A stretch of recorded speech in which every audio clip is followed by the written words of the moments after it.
What's up, guys? Ben here, bringing you another video today. All-Star voting is live for fans this week, and I figure, let me make a video, talk about my picks. 4 subs, 4 ARs. Who's going to go ahead and make the first All-Star team, second All-Star team? Let's dive in. All right, to start us off, I'm going to talk a little bit about my criteria for these picks. To make it super simple for my explanations and all that jazz, I've kind of broken out into 2 buckets. One is, look, man, it's a game about kills, so getting kills is super important, so slaying ability is number 1. The second criteria kind of coming along full circle from that a little bit. You can get a lot of kills, but I'm also looking for players that playmaking ability, aka people that are making those kills matter and being there for the clutch gunfights at the end of matches so they can go ahead and win maps for their team. So using those 2 criteria, let's talk about my 4 AR picks first. There were a couple of players that did not make my top 4 list, but I wanted to mention them because they were having great seasons this year. First off is Dylan Attached, has moved on to more of a full-time AR role, has been crazy good in Major 4, and it's probably one of the top 4 free agents going into the season. Another player who's had a pretty good season is Methods on Boston Breach. New franchise, project team. They've been solid top 8 all season. Zin's been playing well. He's been a rock in S&D especially. Really like what he's done along with TJ and bringing some leadership to a team. Have had their ups and downs, but have been in the mix all season and wanted to give tips there. Obviously, we got to give some flowers to Mr. Donnie Temp. I know Paris has been,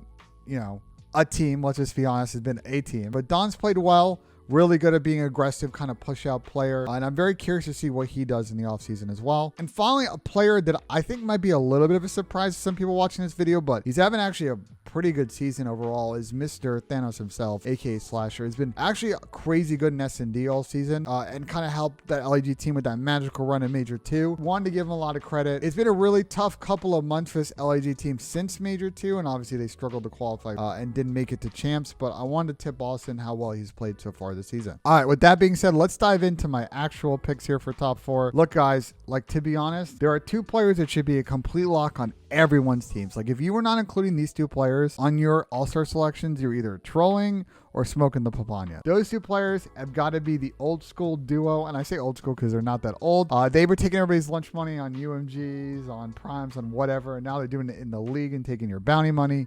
I got to go with Mr. Sellium himself.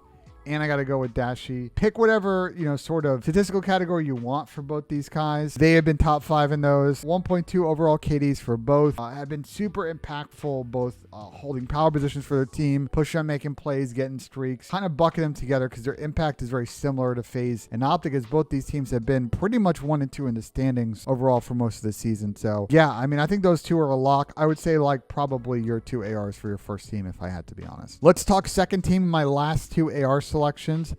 They're both kind of on a similar row here. I'm going to start with my first one. Got to go with the rookie here. He came into the league this year after some great performances in challengers over the last couple of years. It's Mr. Dante, aka Sib. A lot to like about Dante this season. He had a lot of hype coming in, a lot of pressure, but he's been really good across all 3 game modes, especially in the respawn game modes. He's top damage per 10 minutes in both hardpoint and control. Another stat for Dante, I think that highlights his impact and superstar ability for his team is, he's second in percent of team kills amongst all ARs, so over 26%, I believe, there in terms of Dante's contribution to his team. He's been great. I know Seattle hasn't been super great in Major 4, but they did win the Major 3 event, and Dante honestly has been frying since Kickoff Classic, so you gotta tip it. This 4th player actually kind of was in sort of a weird spot at the beginning of the season, has kind of been on 2 different teams this season, but has come on a New York squad, has helped them do this run to champs. I gotta tip Paul X as my 4th and final spot amongst ARs. A lot to like about Paul. In terms of overall KDs, he's top 8 in both hardpoint and S&D, and especially in S&D, he's been super impactful. He's 4th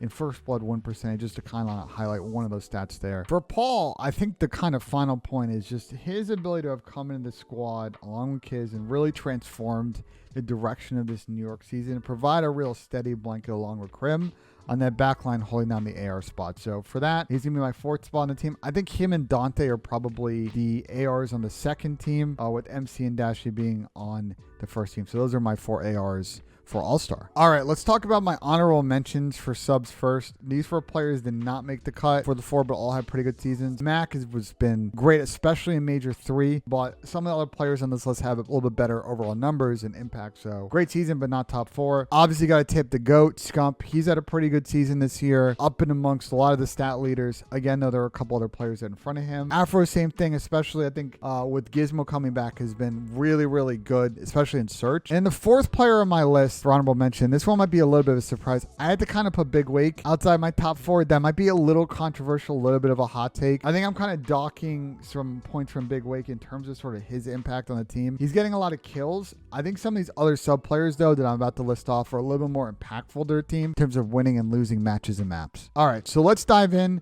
There's a lock on this list. He's probably also Rookie of the Year. I got to go with Pred. A lot of, again, same with Dante, like a lot of hype on this guy when he first was about to come in. You're kind of hearing about Seattle making this move almost before the end of last season. The numbers are gaudy for him, to be honest, man. He's 4th in overall KD right now. 1st in hardpoint per 10 minute in kills and control.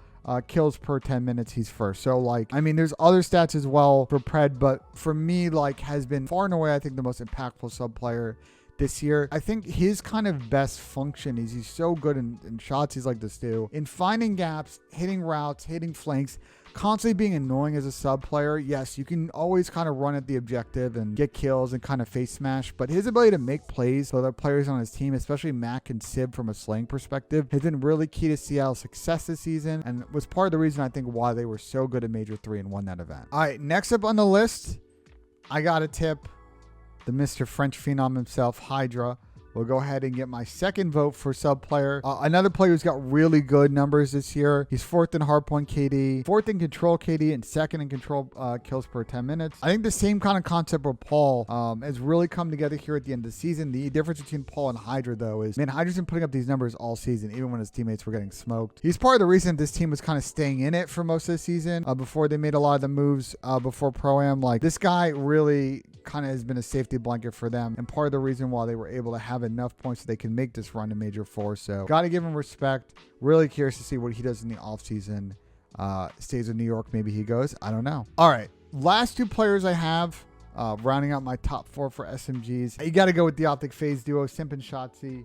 A lot to like about these guys. They've been steady on both their teams, and part of the reason why both Optic and FaZe have been thereabouts this season. Obviously, Optic has won event this season, FaZe is not, but FaZe has been top 3 at like every major so far this season. Both are averaging pretty similar numbers, 1.05 overall KD, which is pretty good considering the SMG players have not had the best of time in Vanguard. For Shotzi and Simp, they both kind of have a specific game mode that they're really excelling in over each other. Shotzi has been the better S&D player so far this season. Taking a look at those stats, he's top 2 in trades per 10 minutes, so really getting the action with his team, getting his teammates trades, and then parlaying plays after that. Another stat, and this is sort of a new one we've been tracking this season, but really impactful in S&D. He's 2nd in non-traded kills per 10 minutes in S&D, so to me, he's getting those kills, getting out, playing his life, and keeping those number advantage for his team. A lot to really like about Shotzi and those S&D stats. For Simp, man, the control stats are amazing. He's 1st in damage per life, so he's doing a lot off of spawn for his team, even if he's not getting kills, always helping his team get map pressure, and he's 4th in overall control KD. I expect these 2 players to step up in champs. Both these teams are probably in that contenders list, and once again having good seasons. These guys are going to be the mainstays, man, on this list, I think, for the next 5 or 6 years. Taking a look at probably those 4 sub players, Pred, Hydra, Shotzi, and Simp, I think this is where it gets a little bit tricky.